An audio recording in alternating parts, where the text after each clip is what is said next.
President Trump still will not commit to a peaceful transition of power if he loses the election.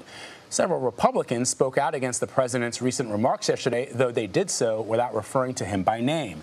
Now, this all comes as President Trump's appointed FBI Director Christopher Wray said in a congressional hearing yesterday that the agency is not finding evidence of nationwide voter fraud through mail-in voting or otherwise.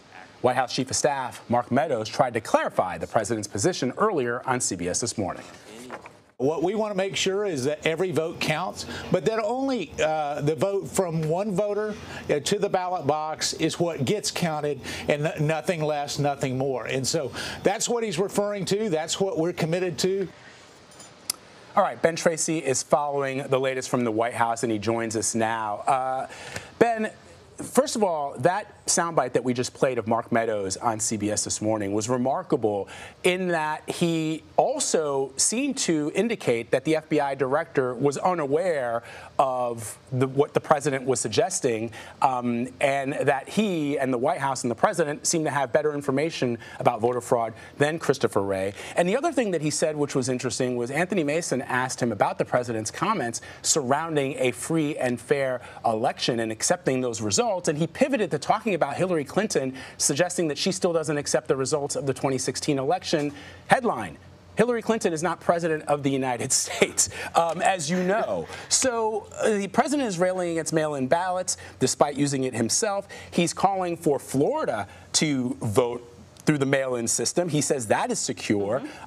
What's going on here? Is the president at all aware that his own party is now coming out and saying that the results of the election will be decided by the voters on November 3rd? He's certainly aware of that. I'm not sure he particularly cares about what people were saying on Capitol Hill yesterday. He knows that this will be a news cycle that will eventually go away. But, you know, if there's any method to the madness here, because, you know, what the White House and what the president says continues to evolve.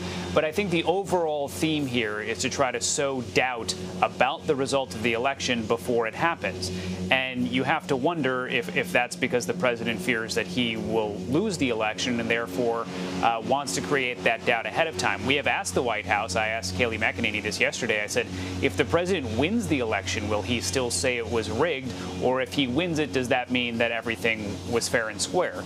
They can't really answer that question because the president has so doubled down on this rhetoric about mail fraud. So it's going to be interesting to see how this plays out. But, you know, this isn't the only thing the president's talking about. He's also talking about the debate that's coming up, saying that that's going to be unfair. He's trying to change the expectations for Joe Biden from basically calling him senile to saying that he's actually a good debater, but the only reason he's a good debater is because he's drugged before he gets to the debate. Of course, an unfounded attack on his opponent. Oh, man. All right, Ben, I'm going to ask you about health care now. The president has been asked lately, particularly I remember a town hall meeting where he was asked about his health care plan. We recall that he ran on one of the things that he ran on was the idea that he would repeal and replace the Affordable Care Act. His administration has managed to dismantle portions of the act, but people are very, very concerned about protecting pre-existing conditions. And so yesterday, he signed an executive order. We haven't seen his replacement plan yet. The executive order to protect pre-existing conditions, many have pointed out, would have been unnecessary because there's already a law, the Affordable Care Act, that does that. But can you sort of explain what the president did yesterday? So what the president did was unveil what he's calling his vision for health care. And the White House tells us that, yes, this is the plan. This is kind of the long-awaited health care plan that the president has been promising. But this isn't a plan. This is an executive order, and it does two main things. One is that it calls for ending surprise medical billing. But there's no legal weight in the executive order to actually do that. So what it does is direct Congress to pass legislation to end surprise medical billing. And if Congress fails to do that, then it directs the Department of Health and Human Services to issue a regulation to try to do that on its own.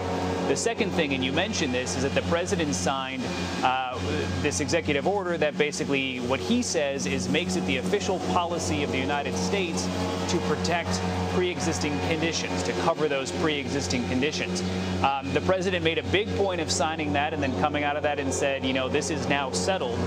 But as you mentioned, this was settled 10 years ago when President Obama signed the Affordable Care Act, which has made covering pre-existing conditions the law of the United States for the past decade. So it's hard to say that a lot of what happened yesterday was not for show, because that appears to be largely what it was. The White House is hanging their hat on these $200 cards that they're going to send out to Medicare recipients to use to cover some of the portions of their prescription drugs. But even when we were pushing them on that this morning, they had to admit that the money that they want to use for that comes from another executive order that hasn't even gone into effect yet. So there isn't a lot of there on this at this point. Ben, let me ask you a question about Justice Ruth Bader Ginsburg. Are you hearing from the White House that they are reaching out? We know where Republican senators stand on the president's eventual nominee. Are you hearing that they're reaching out to perhaps some Democrats to see if there's any consensus at all before this announcement, or are they just going with the tribe? They know there's no consensus, and they're not expecting one. The White House is saying that they are preparing for a brutal fight over this nominee. The White House Chief of Staff, Mark Meadows, said that he thinks it's going to be disgusting attacks on their nominee. You know, the White House the president plans to announce his nominee tomorrow. All signs are still pointing towards Amy Coney Barrett. We did ask the White House Chief of Staff about it this morning. He said that this might look a little different from past nominations in terms of not necessarily having that kind of Sherpa person that takes the nominee up to Capitol Hill and you go office by office meeting with the various senators in both parties to make them feel comfortable with your nominee.